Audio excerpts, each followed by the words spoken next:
This audiobook is about becoming unshakable. Not confident. Not loud. Not aggressive. Unshakable. Unshakable means nothing outside of you controls your state. Not people. Not pressure. Not delay. Not emotion. Most instability is self-created. Reaction without pause. Attention without discipline. This work removes that weakness. You will learn to stand still under pressure. To think before responding. To act without emotional noise. Calm is not passive. Calm is control. And control is power. Reaction is the fastest way to lose authority over yourself. It happens before thought. Before judgment. Before control. Most people live this way.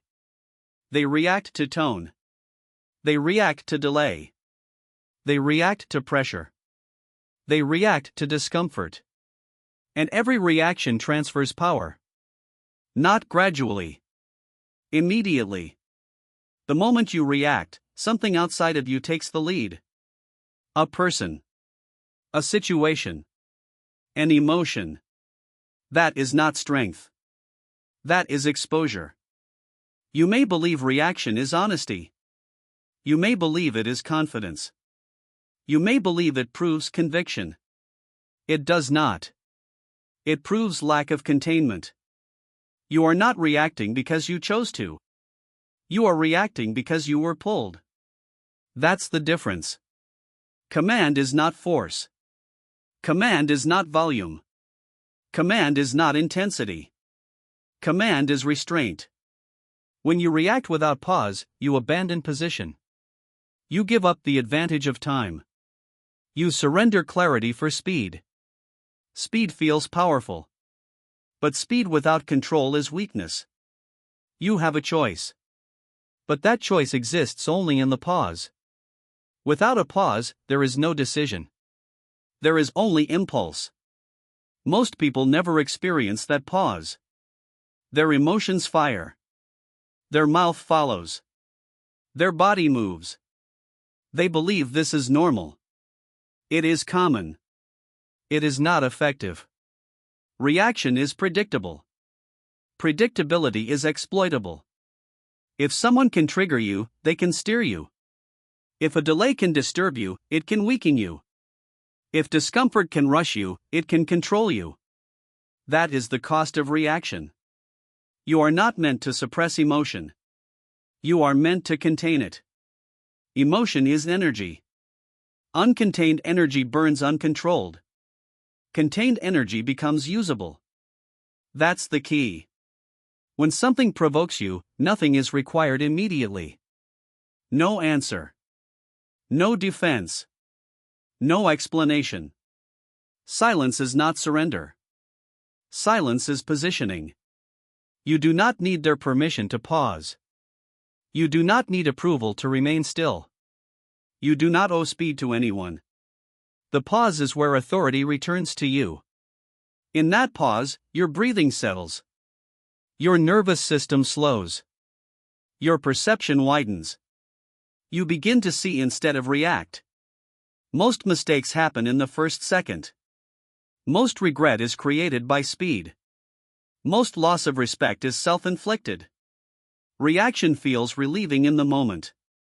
It feels like release. It feels like relief. But it trades long-term control for short-term comfort. It's not about expressing yourself. It's about controlling yourself. That distinction matters. When you react, you reveal your leverage points. What irritates you? What scares you? What rushes you? When you pause, those points disappear. Stillness is not passive. Stillness is deliberate delay.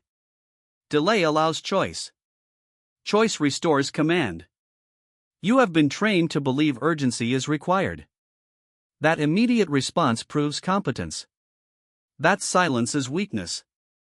This training is wrong. Calm under pressure signals authority. The person who moves last often decides the outcome. This applies everywhere.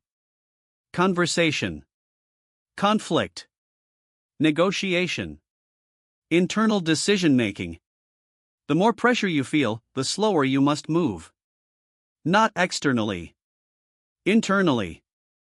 Your body may act, your voice may speak, but your inner state remains grounded. That takes practice. Start by noticing your triggers, not judging them, not fixing them, just noticing. Notice what pulls you out of center. Notice when you feel the urge to respond quickly. Notice the tightening in your chest. That urge is the moment of choice. You have a choice. Do nothing for one full breath. Then another. Then decide. At first, this will feel uncomfortable. Your mind will demand release. Your emotion will want expression. Do not obey it. This is where discipline begins. Discipline is not harshness. It is containment. You are training yourself to remain intact under stimulus. Every time you pause instead of react, you strengthen control. Every time you wait instead of rush, you gain leverage. Every time you observe instead of express, you sharpen judgment. This is not about winning arguments. It is about maintaining authority over yourself. You don't need their permission to slow down. You don't need to justify silence. You don't need to explain restraint. Let others move first. Let others expose their position. Let others reveal their urgency. You remain steady. That steadiness changes how people treat you. But more importantly, it changes how you operate. You stop being pushed. You stop being rushed. You stop being hijacked by emotion. Reaction drains energy. Containment preserves it. Energy preserved becomes focus. Focus becomes clarity. Clarity becomes command. This does not mean you never act. It means you act cleanly. When action comes after a pause, it carries weight.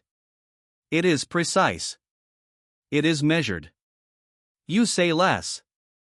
You mean more. You move without noise. You decide without tension. That is command. Most people never reach this point because they mistake intensity for power. Intensity is unstable. Power is controlled. It's not about force. It's about discipline. This chapter is not asking you to change your personality. It is asking you to change your timing. Reaction is immediate. Command is delayed. That delay is small.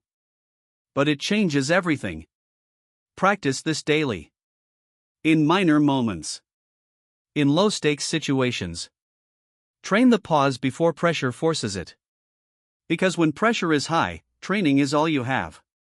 You learned how reaction steals control. Now it's time to understand what makes control sustainable. A still mind is not natural. It is trained. Most people assume their mind should already be calm. They wait for quiet to arrive. They wait for conditions to improve. That never works. The mind becomes still only when it is disciplined. Not when life becomes easier. Not when pressure disappears. If your mind moves constantly, you will never be stable. If it jumps from thought to thought, emotion to emotion, you will always be reactive. Even if you stay silent on the outside. External restraint without internal stillness is fragile. This is the mistake most people make. They control their behavior. But they never train their mind. So pressure builds. Tension accumulates. Eventually it leaks out. That's the pattern. A still mind is not empty. It is ordered. Thoughts may arise. Sensations may appear. But nothing takes control. Stillness means you decide what stays active. And what does not. You have a choice. An undisciplined mind reacts internally even when the body stays still. It argues. It replays. It anticipates. This internal noise drains energy faster than action. You may look calm, but inside, you are scattered. That is not control. That is delay. Stillness is not achieved by distraction.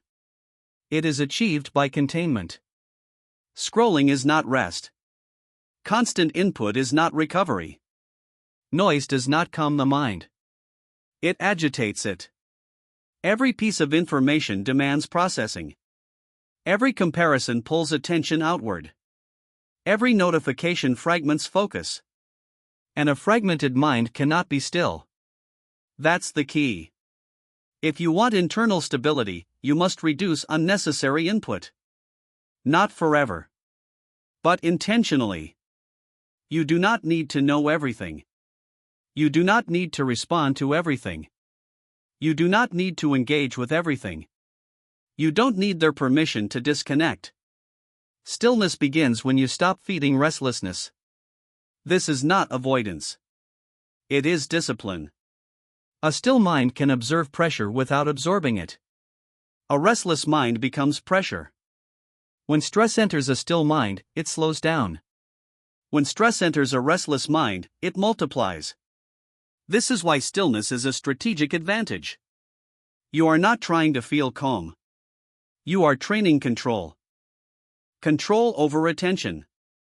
Control over interpretation. Control over internal movement.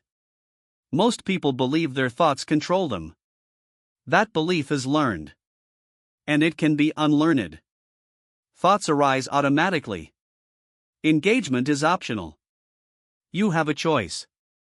When a thought appears, you can follow it. Or you can let it pass. Following every thought creates mental chaos. Letting thoughts pass creates space. That space is stillness. Stillness is not passive waiting. It is active non-engagement. You are present. You are aware. But you do not interfere. This takes practice. At first, the mind will resist. It will demand activity. It will create urgency. Do not argue with it. Do not suppress it. Observe it. Observation without reaction weakens mental noise. Each time you notice a thought and do not follow it, control increases. Each time you remain present without interference, stillness deepens. It's not about stopping thinking. It's about stopping attachment. That distinction matters. Attachment creates movement. Movement creates instability. Detachment creates stillness. Stillness creates clarity. This is why people with still minds see more. They are not occupied internally. They are available to observe. This applies beyond meditation. It applies in conversation, in conflict, in decision making. If your mind is busy defending, you cannot listen. If your mind is racing, you cannot judge accurately. If your mind is restless, you cannot lead. Stillness restores capacity. You may believe you need more stimulation to stay sharp. In reality, you need less. Sharpness comes from focus. Focus requires quiet. That's the trade. Reduce unnecessary mental activity. Limit rumination. Interrupt looping thoughts. When you catch the mind repeating the same scenario, stop feeding it. Return to the present sensation. Your breathing. Your posture. Your environment. This grounds attention. You are training the mind to stay where the body is. This is discipline. It's not about comfort. It's about control. A still mind does not panic under pressure. It does not rush to conclusions. It does not inflate threats. It waits. It assesses. It decides. That is power. Most emotional mistakes are mental mistakes first. The emotion follows the thought. The thought follows attention. Control attention. You control the chain. It's not about emotion. It's about discipline. Stillness must be practiced daily. In silence. Without stimulation. Even a few minutes matter. Sit without input. No phone. No music. No distraction. Let the mind settle on its own. At first, it will feel uncomfortable. That discomfort is withdrawal from noise. Do not escape it. Stay present. This is how you build tolerance for stillness. And tolerance becomes preference. Eventually, the mind learns that it does not need constant movement. That is when stability becomes natural. You do not need to escape life to achieve this. You need to stop reacting internally to it. Stillness travels with you once it is trained. Pressure does not break it. Delay does not disturb it. Uncertainty does not rush it. This is the foundation of being unshakable. Without a still mind, control collapses under stress. With it, control becomes default. You learn that reaction steals authority. You learn that stillness restores it internally. Now you must understand what directs that stillness. Attention decides everything. Not talent. Not intention. Not effort. Where your attention goes, your state follows. And where your state goes, your behavior follows. This is not theory. This is mechanics. Most people believe they lose control because of emotion. They are wrong. They lose control because they misplace attention. Emotion does not appear on its own. It is triggered by what you focus on. What you replay. What you anticipate. Control attention, and emotion loses leverage. Lose attention, and everything else follows. That's the key. You wake up and your attention is already gone. To messages. To problems. To noise. Before the day begins, your mind is scattered. Not because life is hard, but because attention was never contained. An unguarded mind is an open system. Anything can enter. Anything can disturb it. This is why most people feel exhausted without acting. Their attention has been pulled in 10 directions before noon. Attention is not unlimited. It is a finite resource. Spend it poorly, and you feel weak. Spend it deliberately, and you feel stable. You have a choice. Most attention loss is voluntary. Not conscious. But chosen through habit. Checking. Scrolling. Engaging. Reacting. None of these are neutral. Every shift of attention creates a cost. A small one. But repeated all day, it compounds. Fragmented attention creates fragmented thinking. Fragmented thinking creates emotional instability. This is the chain. People try to control emotion directly. They fail. Because they ignore the source. Emotion follows attention. Not the other way around. If you fixate on threat, anxiety grows. If you fixate on disrespect, anger rises. If you fixate on comparison, insecurity appears. It's not about the event. It's about where attention stays. That's the distinction most people never learn. You don't need to fight thoughts. You need to stop feeding them. Attention is the food. Every time you revisit a thought, you strengthen it. Every time you replay a moment, you deepen its impact. Most mental suffering is self-sustained. This is not about blame. It is about responsibility. You don't need their permission to disengage from a thought. You don't need approval to redirect focus. You don't owe attention to anything that weakens you. Attention is not politeness. It is power. What you attend to shapes your internal environment. A controlled internal environment produces calm behavior. An uncontrolled one produces reactivity. This is why discipline must begin with attention. Not motivation. Not inspiration. Discipline. Decide what deserves focus. Decide what does not. This requires subtraction. Most people add more. More input. More opinions. More stimulation. They believe more information creates control. It creates overload. Control comes from less noise, less exposure, less mental clutter. That's the trade. When attention is clean, thinking becomes precise. When thinking is precise, action improves. You move without urgency. You speak without excess. You decide without tension. This is not accidental. It is trained. Start by noticing where your attention leaks. Not judging. Not fixing yet.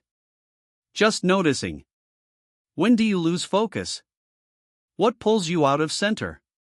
What captures your mind without permission? Awareness precedes control. Once you see the pattern, containment begins. Containment does not mean isolation. It means boundaries. You decide when to engage. You decide when to disconnect. You have a choice. If something does not require action, it does not deserve rumination. If it cannot be changed now, it does not deserve fixation. Attention must serve function, not impulse. This is where most people resist. They believe letting go means losing control. In reality, fixation is what removes control. Letting go restores it. Stillness depends on this. A still mind cannot exist with scattered attention. They are incompatible states. If your attention is everywhere, your mind will move constantly. If attention is directed, the mind settles. This is why stillness is not created by force. It is created by focus. Focus reduces movement. Reduced movement creates stillness. That's the mechanism. You are not trying to become indifferent. You are becoming selective. Selective attention is strength. You observe more because you engage less. You understand more because you react less. People with attention control are difficult to disturb. Not because they are numb, but because they are not pulled. This changes how you experience pressure. Pressure no longer enters unchecked. It is evaluated, then addressed or dismissed. This evaluation happens only when attention is steady. Most mistakes are attention failures first. You look at the wrong thing. You focus on the wrong signal. You give weight to the wrong stimulus. Correct the focus. The rest aligns. It's not about intensity. It's about discipline. Discipline means you decide what occupies your mind. This must be practiced daily. Limit exposure to unnecessary input. Set specific times for engagement. Protect periods of quiet focus. This is not extreme. It is strategic. When attention becomes stable, emotion stabilizes. When emotion stabilizes, behavior follows. That is how internal control is built. You will notice something else. When attention is directed, time slows. You feel less rushed, less pressured, less reactive. Not because life changed, but because perception did. This is the quiet advantage of attention control. You don't chase outcomes. You manage process. It's not about speed. It's about precision. Attention gives precision. Without it, you are always responding to the loudest signal, not the most important one. That is how people lose direction. Control attention, and direction becomes clear. You don't need their permission to ignore distraction. You don't need validation to protect focus. This is your responsibility. Stillness depends on it. Discipline depends on it. Being unshakable depends on it. You learned how reaction removes authority. You learned how stillness creates internal stability. Now you understand what feeds or starves that stillness. Next, you must learn how to handle what arises anyway. Emotion is information. Nothing more. It signals something is happening internally. A change. A perception. A judgment. What emotion does not do is give orders. Most people confuse the signal with the command. They feel something. Then they act as if they must obey it. That mistake destroys control. Emotion arises automatically. Behavior does not have to. That separation is where discipline lives. You are not wrong for feeling emotion. You are wrong for letting it decide. That's the key. Emotion moves fast. Faster than thought. Faster than logic. If you let it lead, it will always rush you. Anger pushes action. Fear pushes avoidance. Anxiety pushes urgency. None of these states improve judgment. Emotion narrows focus. It shortens time horizons. It amplifies threat. This is why acting from emotion produces regret. You speak too soon. You decide too quickly. You commit without clarity. Then you explain it afterward. That pattern is common. It is not strong. You have a choice. The moment emotion appears, nothing is required. No response. No movement. No explanation. Emotion can be observed without being expressed. This is not suppression. Suppression is force. Observation is distance. Distance restores control. When emotion arises, treat it like data. Something to read. Not something to follow. Ask one silent question. What is this emotion pointing to? Not why it exists. Not who caused it. What it is pointing to. Threat. Attachment. Expectation. Ego. Emotion reveals leverage points. If something triggers anger, there is attachment. If something triggers fear, there is uncertainty. If something triggers anxiety, there is anticipation. This information is valuable. But only if you stay still. The moment you react, the data is lost. It turns into noise. Stillness keeps the signal clean.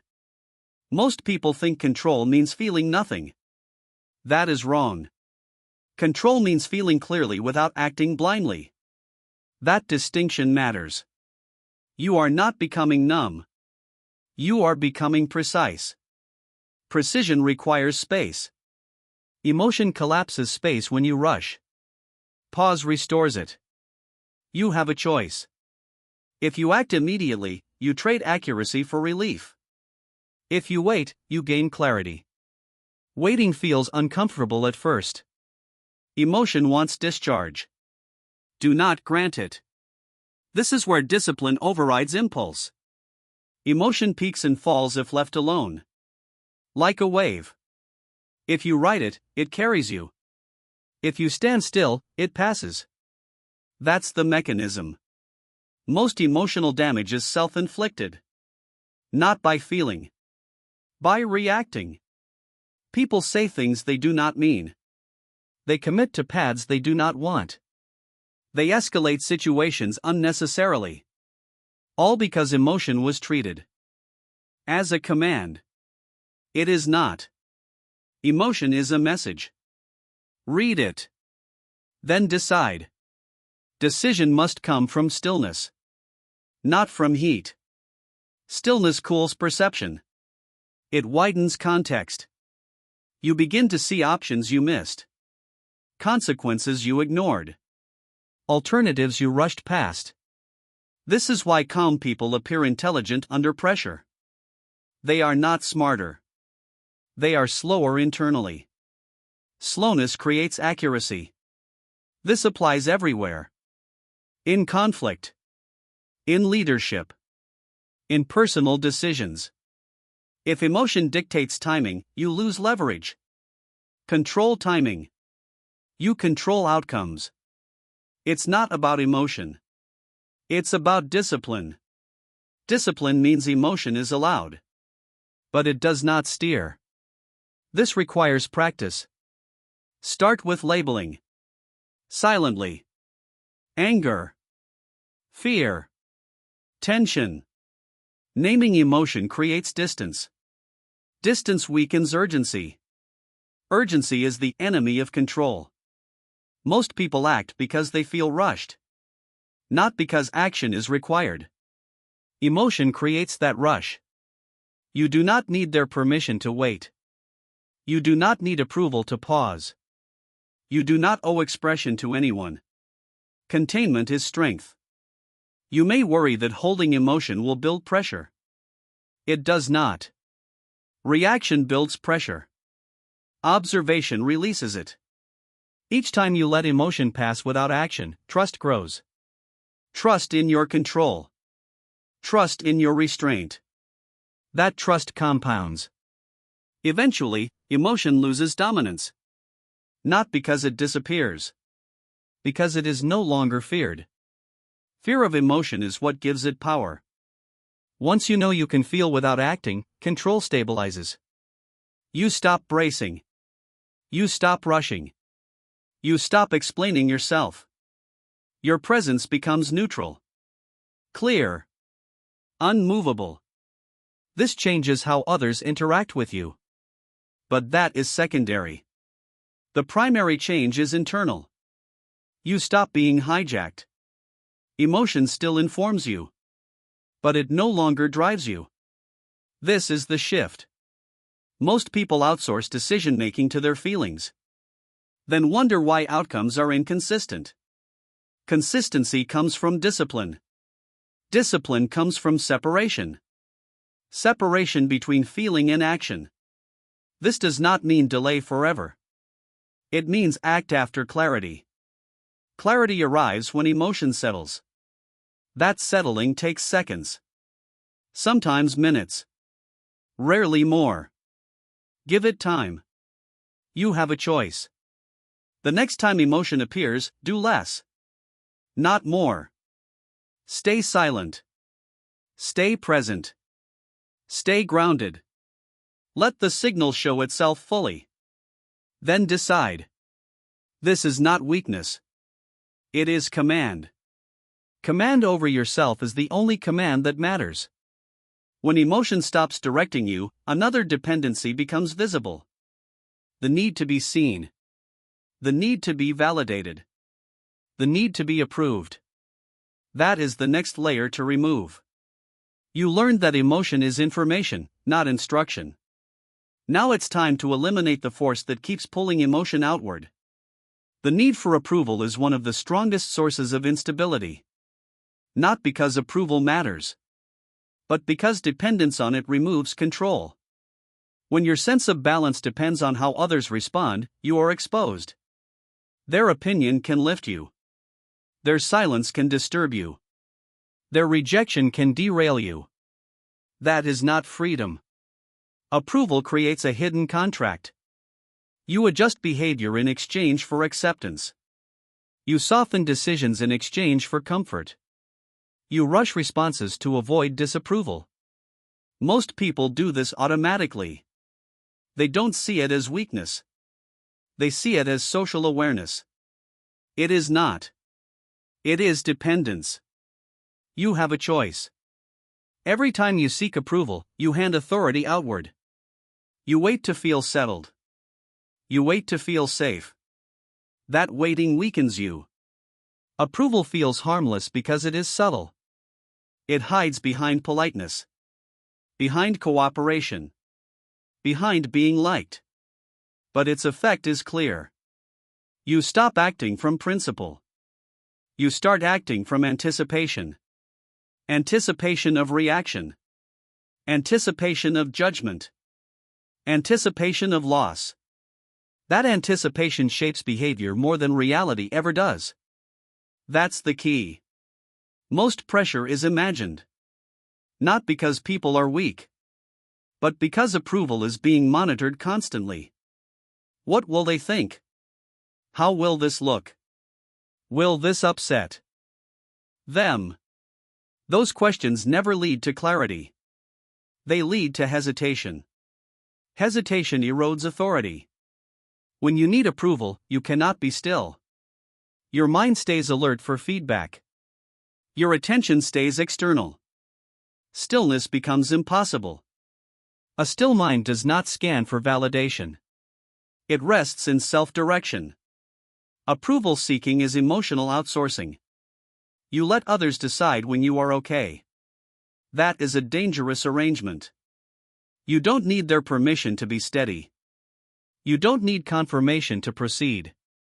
You don't need applause to remain composed. Internal control does not require witnesses. Most people confuse approval with alignment. They believe disagreement means error. They believe resistance means they are wrong. That belief keeps them compliant. Alignment comes from principle, not popularity. If your actions are grounded, approval becomes optional. Useful sometimes. Irrelevant most of the time. Remove approval dependency, and pressure changes shape. Criticism loses its sting. Silence loses its weight. Disapproval loses urgency. Not because you don't care, but because you are not dependent. That distinction matters. You can value feedback without needing validation. You can listen without adjusting yourself to fit. That requires self-trust. Self-trust is built through consistency. Doing what you decide. Standing by it. Remaining calm afterward. Each time you act without seeking approval, stability increases. At first, discomfort appears. The mind looks for reassurance. The body feels exposed. Do not escape that feeling. That discomfort is withdrawal from dependence. Approval is a habit. And like all habits, it resists removal. The urge to explain yourself will arise. The urge to justify. The urge to soften edges. Notice it. You have a choice. You can explain to be understood. Or you can explain to be accepted. Only one is necessary. Most explanations are not about clarity. They are about safety. Safety from judgment. Safety from rejection. But control is not built on safety. It is built on steadiness. Steadiness does not rush to correct perception. It does not chase understanding. It stands. When you stop seeking approval, something important happens. Your decisions slow down. Not because you hesitate. Because you are no longer adjusting mid-thought. You think cleanly. Then act. This produces confidence without performance. Performance seeks reaction. Confidence does not. It's not about being liked.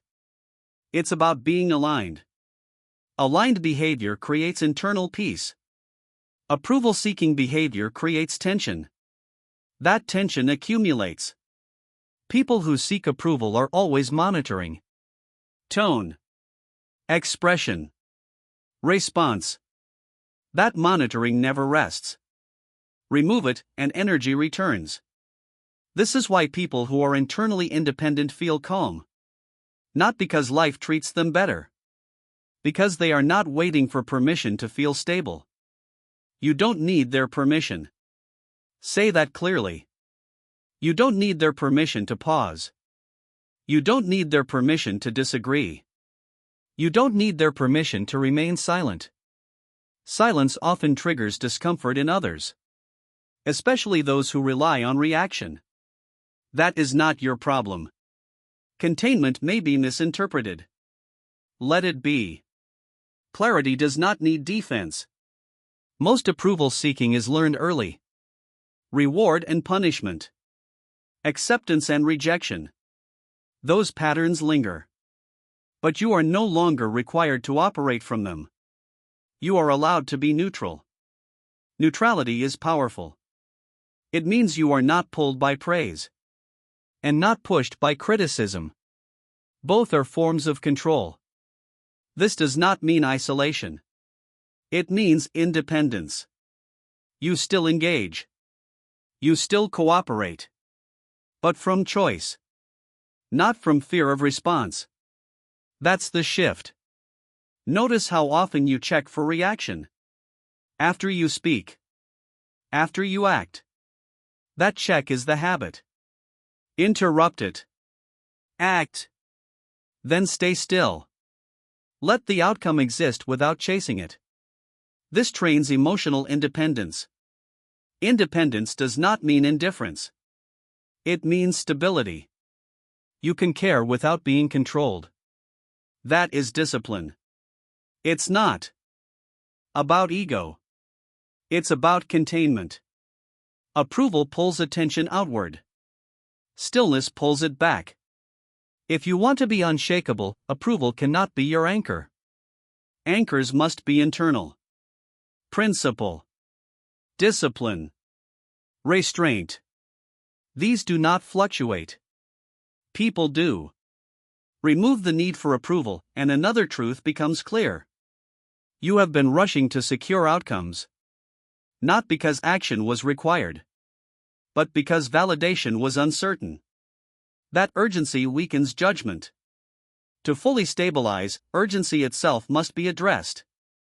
You learned how reaction removes authority. You learned how stillness and attention restore it. You learned how emotion informs without directing. And now you removed approval as a hidden dependency. The next step is to slow down when pressure rises. Pressure reveals habits. It does not create them. When pressure rises, most people speed up. They talk faster. They decide faster. They move faster. They believe speed equals control. It does not. Speed under pressure is usually panic in disguise. Urgency feels productive. It feels decisive. But it collapses judgment. The faster you move internally, the less you see. That's the key. Pressure is not a signal to rush. It is a signal to slow down. This feels counterintuitive. That is why few people do it. When pressure appears, the body reacts. Breathing shortens. Muscles tighten. Attention narrows. If you follow that pattern, control disappears. You have a choice. You can let pressure dictate pace. Or you can impose pace on pressure. Only one preserves authority. Slowing down does not mean inaction. It means internal deceleration. Your movements may continue. Your words may still come. But your inner timing changes. This is discipline. Most mistakes under pressure are timing errors. You speak before listening fully. You decide before information settles. You act before emotion stabilizes. None of these are required. Pressure creates the illusion that something must be done now. Most of the time, that illusion is false. Urgency is rarely real. It is usually emotional. Emotion compresses time. It makes seconds feel scarce. Slowing down expands perception. You regain context. You regain options. That expansion is power. People who remain slow under pressure are hard to manipulate. They do not take the bait. They do not mirror intensity. They let others expose themselves. You don't need their permission to slow down. You don't need approval to take a breath. You don't need validation to wait. Waiting is not weakness. Waiting is assessment. Assessment precedes precision. When you slow down, you notice details. Tone changes. Inconsistencies. Hidden motivations. Speed misses these.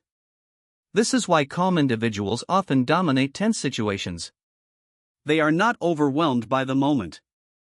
They are reading it. Pressure does not require reaction. It requires regulation. Regulation starts with breath. When pressure hits, lengthen the exhale. Not dramatically. Quietly. This signals the nervous system to settle. A settled system thinks clearly. Then slow your speech. Even slightly. People reveal more when you do not rush to fill space. Silence under pressure unsettles those who rely on urgency. That's the advantage. Most people rush because they fear loss. Loss of control. Loss of respect. Loss of outcome. That fear accelerates behavior. But speed does not prevent loss. It often causes it. It's not about avoiding mistakes. It's about preserving clarity. Clarity disappears when urgency leads. You have a choice. When pressure rises, do less. Not more. Less movement. Less explanation. Less reaction. This creates room. Room for thought. Room for observation. Room for decision. This room is where command lives. People often confuse decisiveness with speed. Decisiveness is commitment, not haste. You can decide firmly without deciding quickly. That distinction changes everything. Under pressure, ask one question internally. What happens if I wait 10 seconds? Most of the time, nothing negative. Often, something positive. Others reveal their hand. Tension diffuses. New information appears. This only happens when you resist urgency. Urgency is contagious. If you mirror it, you amplify it. If you slow down, you neutralize it. That's the key. This applies internally as well. When pressure builds inside, thoughts accelerate. Scenarios multiply. Outcomes are imagined. Do not chase them. Let them pass. Speeding up mentally creates anxiety. Slowing down dissolves it. Anxiety is not a problem to solve. It is a signal that pace is too fast. Slow the mind. The body follows. You are training yourself to remain composed when stakes rise. This training happens in small moments. Daily. Deliberately slow routine actions. Walking. Speaking. Typing. Not dramatically. Just enough to notice. This conditions your system. So when real pressure arrives, slowing down feels familiar. Familiarity breeds control. Most people only practice calm when things are easy. Then wonder why it disappears under stress. You train control when stakes are low. So it holds when stakes are high. This is discipline. It's not about confidence. It's about regulation. Pressure exposes the absence of training. When you slow down, you stop chasing outcomes. You manage process. Process creates outcomes. Urgency destroys process. That is why rushed decisions age poorly. They are built on incomplete information. Slowness allows completeness. Completeness creates precision. Precision creates clean results. This does not mean perfection. It means fewer regrets. Most regret comes from acting too soon. Not from waiting. Waiting rarely causes damage. Reaction often does. You don't need their permission to take time. You don't need to justify your pace. Let results speak. People respect those who do not rush. Even if they don't admit it. Rushing signals insecurity. Slowness signals control. This is true even in fast environments. Internally slow. Externally responsive. That balance is mastery.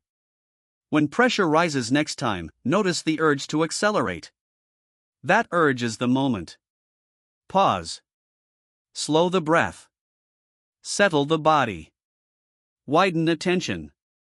Then decide. You have a choice. This choice separates those who are shaken from those who are steady. You learned that reaction removes authority. You learned to build stillness and direct attention. You learned to read emotion without obeying it. You removed approval as a dependency. Now you learn to slow down when pressure demands speed. The next step is to make this control consistent. Not occasional. Not situational. Daily. Discipline is not intensity. It is containment. Most people misunderstand this. They associate discipline with effort spikes. With bursts of motivation. With pushing harder. That approach fails. Intensity is temporary. Containment is sustainable. Containment means you decide how much energy leaves you, how much emotion is expressed, how much attention is spent. This decision happens every day. In small moments. Not during crises. That's the key. If you only practice control when pressure is high, you will fail. Pressure exposes habits. It does not create them. Daily containment builds automatic stability. Most instability comes from leakage. Leaking attention. Leaking emotion. Leaking words. People exhaust themselves without realizing it. They speak too much. They react too often. They engage unnecessarily. By the end of the day, they feel drained. Not because they worked hard. Because they leaked energy all day. Discipline seals those leaks. You have a choice. Every interaction asks a question. Is this necessary? Most of the time, the answer is no. Not every thought needs expression. Not every feeling needs action. Not every opinion needs voice. Restraint is not repression. It is selection. Selection requires standards. Without standards, everything gets through. This is why disciplined people appear calm. They are not managing chaos. They are preventing it. Daily containment begins with awareness. Notice where energy escapes. Notice unnecessary explanations. Notice emotional reactions that add no value. Notice attention drifting toward noise. Do not judge it. Just see it. Seeing precedes control. Once you see the pattern, correction becomes simple. Do less. Not less responsibility. Less excess. Excess speech creates confusion. Excess emotion creates instability. Excess engagement creates fatigue. Containment removes excess. That's the mechanism. People often ask how to be consistent. Consistency is not about effort. It is about limits. Limits protect energy. When you limit output, energy accumulates. Accumulated energy becomes presence.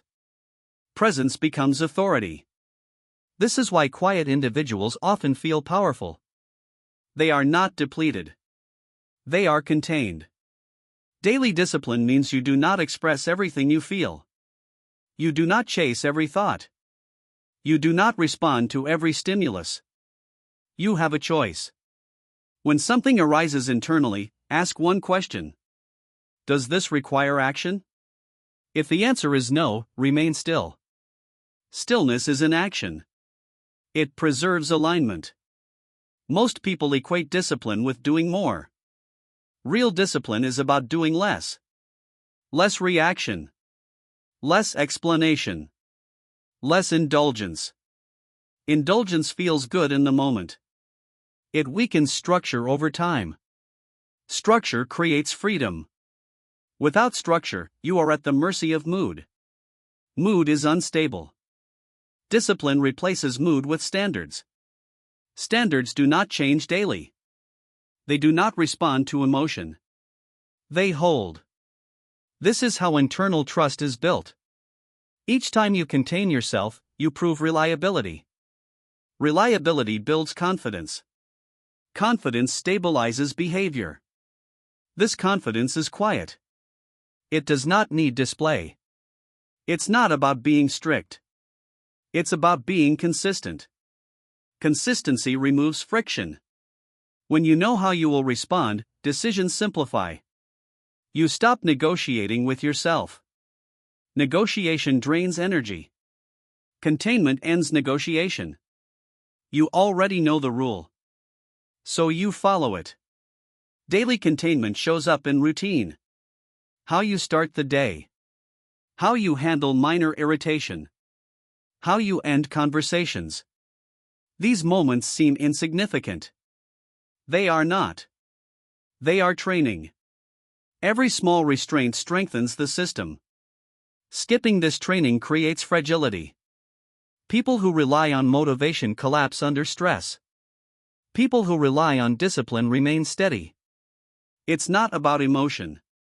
It's about discipline. Emotion fluctuates. Discipline remains. This does not mean rigidity. It means reliability. You are not denying yourself. You are directing yourself. Direction requires boundaries. Boundaries are not restrictions. They are protections. Protect your attention. Protect your energy. Protect your internal state. You don't need their permission to disengage. You don't need validation to say no. You don't need explanation to remain quiet. Silence is often the most disciplined response. When you feel the urge to over-explain, pause. That urge is usually fear of misinterpretation. Let others interpret. Your responsibility is alignment, not perception management. Containment simplifies life. Fewer reactions mean fewer complications. Fewer words mean fewer misunderstandings. Fewer engagements mean more clarity. This is not isolation. It is selectivity. Selective engagement preserves strength. Strength allows consistency. Consistency makes you unshakable. Daily containment also applies internally. Do not indulge rumination. Do not replay conversations unnecessarily. Do not imagine outcomes repeatedly. Mental excess is still excess.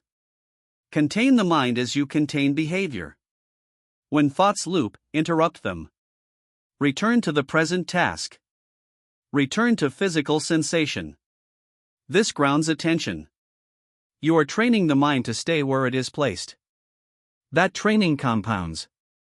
Over time, containment becomes natural. You no longer force it. You expect it. Expectation creates identity. You begin to see yourself as stable, reliable, controlled. Behavior follows identity. This is how discipline reshapes who you are. Not through declarations. Through daily restraint. Most people want breakthroughs. Breakthroughs are unstable. You want structure. Structure supports growth without collapse. Discipline is not a phase. It is a system. A system does not depend on mood. It operates regardless. This is why discipline is freedom. Freedom from reaction. Freedom from impulse. Freedom from emotional exhaustion. When you are contained, you are free to choose. You have a choice. Contain today. Contain tomorrow. Contain even when it feels unnecessary. Especially then. Because when it feels unnecessary, training is happening. When pressure arrives, the system holds. You learn to stop reacting. You learn to build stillness. You learn to direct attention. You learn to observe emotion without obeying it. You removed approval as a dependency. You learn to slow down under pressure. Now you understand how all of this becomes permanent. Through daily containment. But containment alone is not enough. There is one more weakness that destabilizes even disciplined people. Attachment to outcomes. That attachment creates tension. And tension breaks stillness. That must be removed next. Outcomes create tension when you cling to them. Not because outcomes matter, but because attachment distorts behavior. Most people say they want results. What they really want is certainty. Certainty removes anxiety. Or so they believe. In reality, attachment creates anxiety. When your internal state depends on how things turn out, control is lost. You begin to manage fear instead of action. You rush. You force. You overcorrect. That's the key. Outcomes are external. Your behavior is internal. When you attach to outcomes, you tie stability to something you do not fully control. That is a losing position. You have a choice. You can focus on what you control, or you can obsess over what you cannot. Only one produces steadiness. Attachment to outcomes pulls attention into the future. The mind starts projecting, imagining success, imagining failure. Both create tension. Tension shortens patience. It compresses time. It pushes urgency. Urgency weakens precision. This is why people sabotage themselves near the finish line. They want the result too badly, so they abandon discipline. They speak too soon. They push too hard. They act out of alignment. Then they blame circumstance. The problem was attachment. Detachment does not mean indifference. It means non-dependence. You still care about the result. You just do not let it control your state. That distinction matters. Detachment restores presence. Presence improves execution. When you are detached from outcome, you focus on process. What must be done now? What is required in this moment? Process is controllable. Outcome is not. Process responds to discipline. Outcome responds to variables. If you want consistency, anchor to process. This is not philosophical. It is practical. An athlete focused on winning tightens up. An athlete focused on execution performs cleanly. The same rule applies everywhere. When you fixate on results, mistakes increase. When you focus on action, results improve. That's the paradox. Attachment creates pressure. Pressure disrupts rhythm. Detachment removes pressure. Rhythm returns. Rhythm is where performance stabilizes. You have a choice. The moment you notice outcome obsession, pull attention back. Back to task. Back to behavior. Back to control. This is a discipline. The mind will resist it. It wants reassurance. It wants certainty. Do not give it. Certainty is not required to act correctly. Correct action is required regardless of outcome. That's the standard. Most people measure themselves by results. Results fluctuate. This creates emotional swings. Instead, measure by alignment. Did you act cleanly?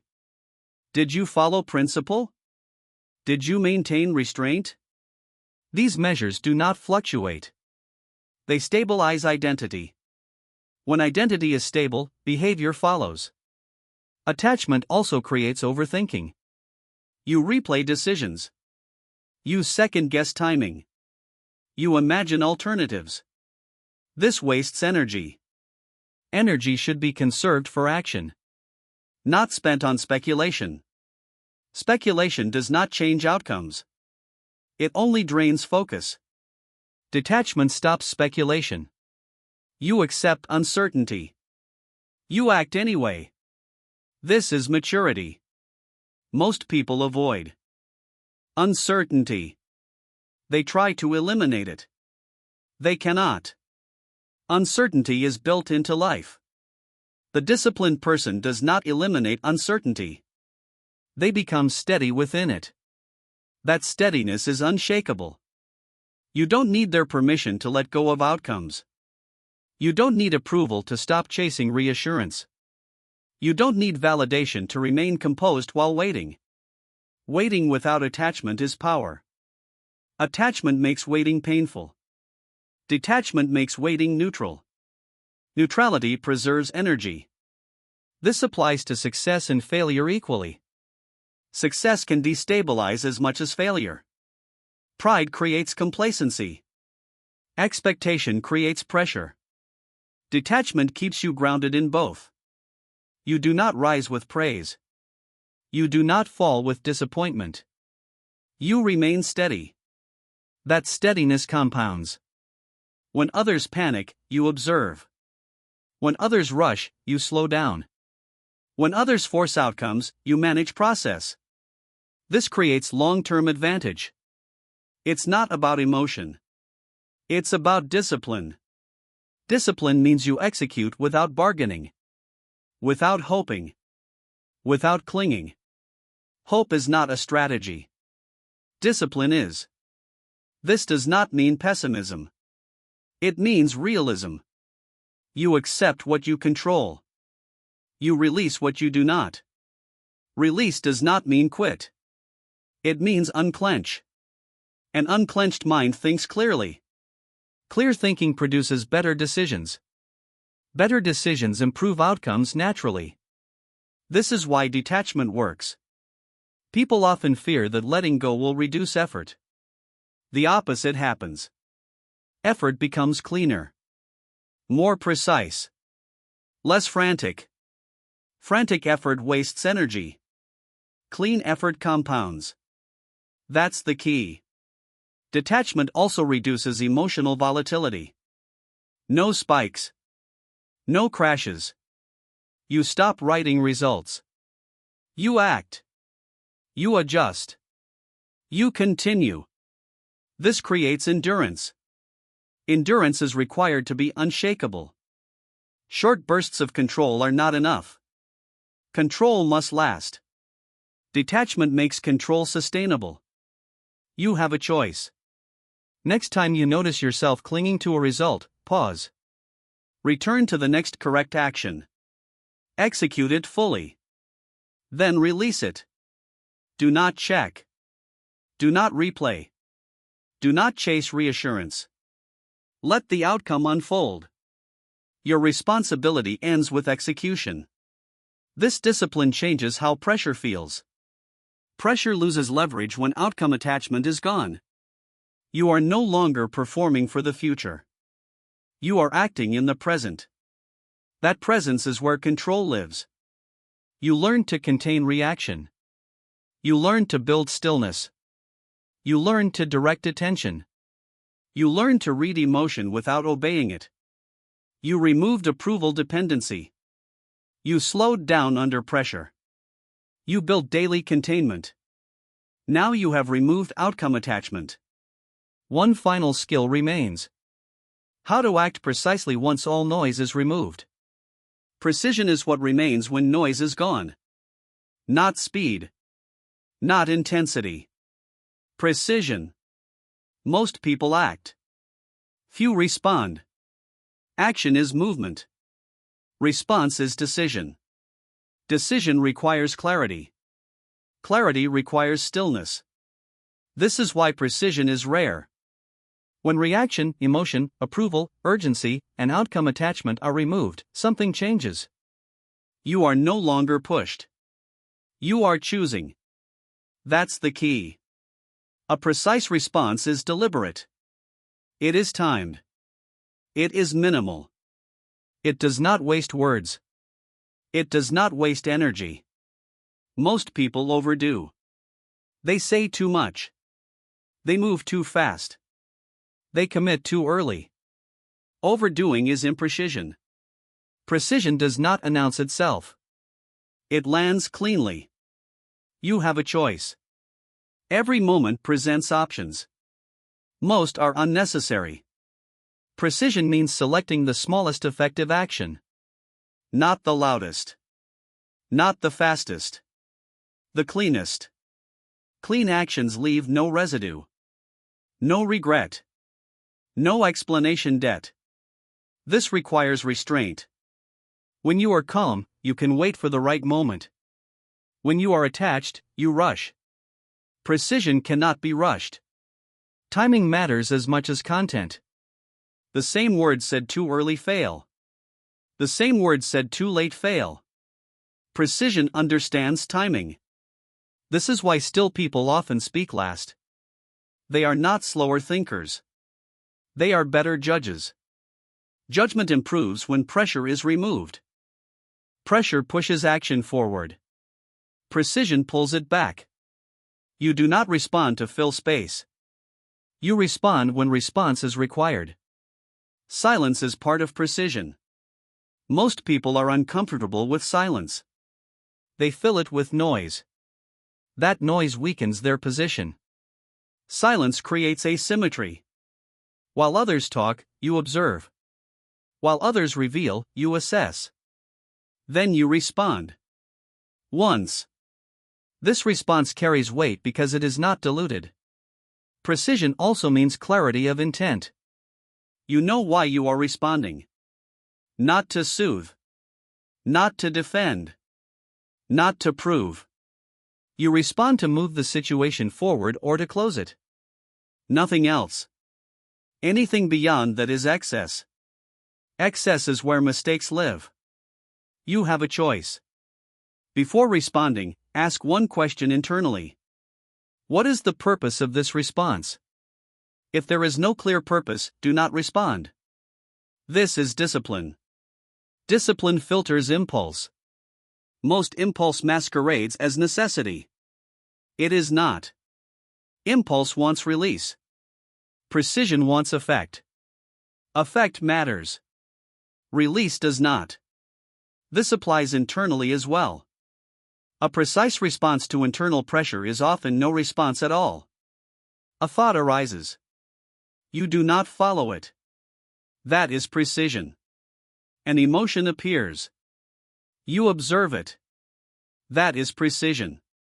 Precision is subtraction. Remove everything unnecessary. What remains is effective. This is how professionals operate. Not through force. Through accuracy. Accuracy requires restraint. When you respond precisely, you do not escalate. You do not mirror emotion. You do not match urgency. You set the tone. Others adjust.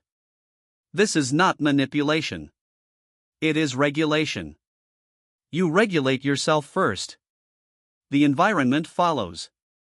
Most people try to control situations. They fail. Control yourself. Situations become manageable. Precision also means knowing when not to engage. Not every provocation deserves response. Not every opportunity deserves pursuit. Selection is power. When you respond to everything, nothing you do matters. When you respond selectively, every action counts. That's the trade. You don't need their permission to disengage. You don't need validation to say nothing. You don't need approval to act minimally. Minimal action often has maximum effect. This is counterintuitive. That is why it works. People expect reaction. They expect explanation. They expect noise. Precision gives them none. This creates imbalance. In that imbalance, leverage appears. Leverage does not come from dominance. It comes from control. Control is internal first. Precision requires presence. You cannot be precise if your mind is elsewhere. If you are thinking ahead. If you are replaying behind. Presence anchors action to now. Now is the only moment you can act correctly. The past cannot be corrected. The future cannot be controlled. Precision lives in the present. This is why attention control matters. Why stillness matters. Why detachment matters. They clear the path for precision. Without them, response is contaminated. Contaminated response creates mess. Mess requires cleanup. Cleanup wastes energy. Precision avoids cleanup. When you act precisely, you rarely need to fix things later. This is efficiency. Efficiency is calm. Inefficiency is stress. Most stress is the cost of imprecision. You react. You overcommit. You explain. Then you manage consequences. Precision reduces consequences. It also builds reputation. People learn that when you speak, it matters. When you move, it counts. They stop pushing. They stop testing. Not because you intimidate. Because you are consistent.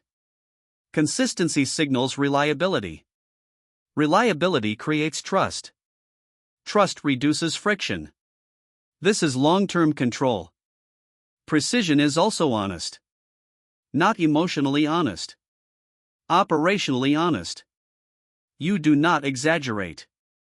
You do not soften unnecessarily. You say exactly what is required. Nothing more. This is difficult for those who seek approval. But you remove that dependency. Now you can be exact. Exactness is respected. Even when it is not liked. You have a choice. The next time you feel the urge to respond, slow down. Wait one breath. Then another. Ask what is required. Not what feels good. Respond only if it serves function. This practice sharpens judgment. Over time, precision becomes natural. You stop second-guessing because you trust your restraint. Restraint builds confidence. Confidence stabilizes behavior. This is how being unshakable looks in action. Not dramatic. Not loud. Clean. Every unnecessary reaction removed. Every excess word eliminated. Every impulsive move contained. What remains is precision. Precision is quiet power. You learn to stop reacting. You learn to build stillness. You learn to control attention. You learn to treat emotion as data. You removed approval dependency. You slowed down under pressure. You built daily containment. You detached from outcomes. Now you know how to act once all interference is gone. One final step remains. To make this state permanent. Not situational. Not conditional. Internal independence. Internal independence is the final shift. Not independence from people. Independence from disturbance. It is the state where nothing external is required for balance. No reaction. No reassurance. No outcome. This is what being unshakable actually means. Most people are externally regulated. Their state rises and falls with events. With opinions. With results. That dependence keeps them unstable. Internal independence ends that cycle. You stop outsourcing stability. You have a choice. You can let circumstances decide how you feel. Or you can decide regardless of circumstance. Only one creates consistency. Internal independence does not appear suddenly. It is built from everything you practiced before. Reaction was removed. Stillness was trained. Attention was contained. Emotion was observed. Approval was released. Urgency was slowed. Discipline became daily. Outcomes were detached. Responses became precise. All of that leads here. Independence is not isolation. It is self-sufficiency. You still engage. You still act. You still participate. But your internal state no longer depends on response. Praise does not inflate you. Criticism does not collapse you. Silence does not disturb you. This is not indifference. It is grounding. Grounded people are difficult to move. Most instability comes from hidden dependency. The need to feel right. The need to feel secure. The need to feel affirmed. These needs create vulnerability. Remove them, and pressure loses leverage.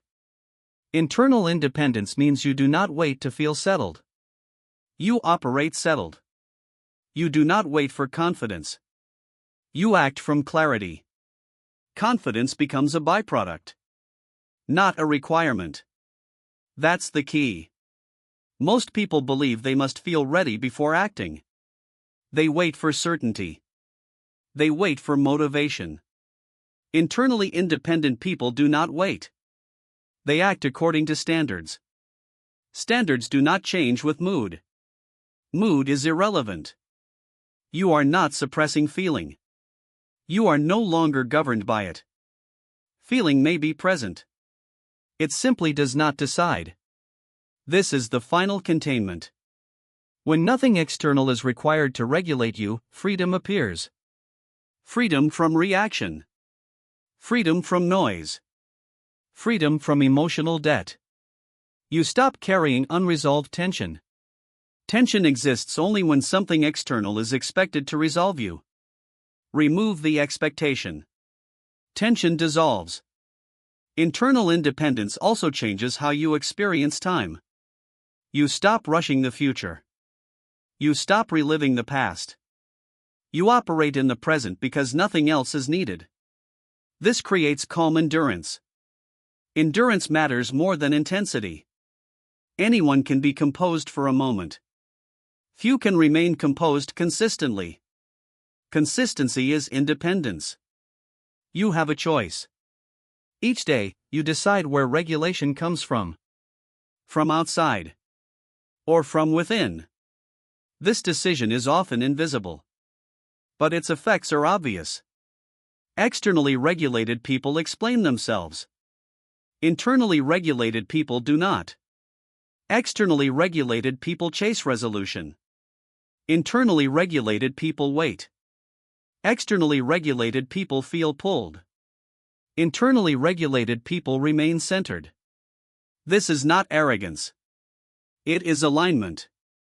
Alignment with principle. With restraint. With discipline. Internal independence also removes fear of loss. Loss can only destabilize you if it defines you. When your state is self-contained, loss is processed, not internalized. You adapt without collapse. This does not make you cold. It makes you resilient.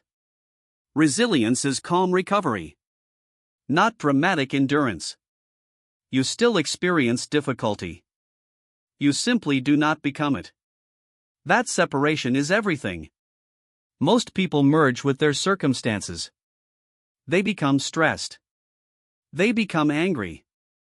They become anxious. Internally independent people experience stress. Then return to center. The return is fast. Because center is not borrowed. This also changes how you relate to others. You stop negotiating internally. You stop adjusting to manage perception. You speak when necessary. You act when required. Nothing is forced. This makes interactions simpler. Simplicity preserves energy. Energy preserved strengthens presence. Presence influences without effort. This is quiet authority. Authority without dominance. Stability without display. People sense it.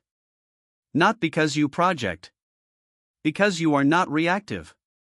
Internal independence is felt, not announced. You don't need their permission to be steady. You don't need confirmation to remain calm. You don't need outcomes to validate direction. Direction comes from principle. Principle is internal. This is the final anchor. If someone leaves, you remain. If plans change, you adjust. If outcomes disappoint, you continue. Nothing pulls you off center. That is unshakable. This state is not achieved by avoiding life. It is achieved by regulating yourself within it. The practice never ends. Daily containment. Daily stillness. Daily attention control. These are not phases. They are maintenance. Maintenance keeps the system stable. You do not wait for pressure to practice. You practice so pressure cannot destabilize you. That's the structure. Internal independence does not remove challenge. It removes fragility. Fragility comes from dependence. Remove dependence. Strength appears. This strength is quiet. It does not need expression. Expression is optional now. You act because action is correct. Not because emotion demands it. Not because approval is sought. Not because outcomes are feared. This is freedom. Freedom to choose response. Freedom to wait. Freedom to act cleanly. This freedom is disciplined. Not careless. Discipline sustains independence. Without discipline, independence decays. So you protect it. You protect your attention. You protect your pace. You protect your internal state. This is not selfish. It is strategic. You cannot lead yourself if you are constantly disrupted. Internal independence makes leadership possible. Of yourself first, then of others. But leadership is not the goal. Stability is. Everything else builds from it. You have a choice. Continue reacting. Continue depending. Continue outsourcing control. Or remain steady regardless of conditions. One path leads to volatility. The other to consistency. Consistency creates trust. Trust creates authority. Authority creates freedom. This audiobook was not about motivation. It was about structure. Structure produces behavior. Behavior produces identity. Identity produces outcomes naturally. You were not taught to become louder, or harder, or more aggressive. You were taught to become immovable. Carry this forward. Pause before reacting. Contain before expressing. Observe before deciding. Act precisely. Detach from outcome. Remain internally sufficient. Do not announce this shift. Live it. That is what being unshakable looks like. Becoming unshakable is not a feeling. It is a structure. It is built through restraint. Through pauses. Through controlled attention. You do not rise to control in moments of chaos. You fall to the level you have trained. Stillness is not something you wait for. It is something you practice. Daily. Quietly. Without recognition. From this point forward, reduce unnecessary reaction. Slow your speech. Limit emotional output. Observe more than you express. Let your presence do the work. Let silence replace impulse. Let control replace urgency. This is not about appearing strong. It is about being immovable. Carry this discipline into every interaction. Every delay. Every challenge. Do not explain it. Do not announce it. Live it.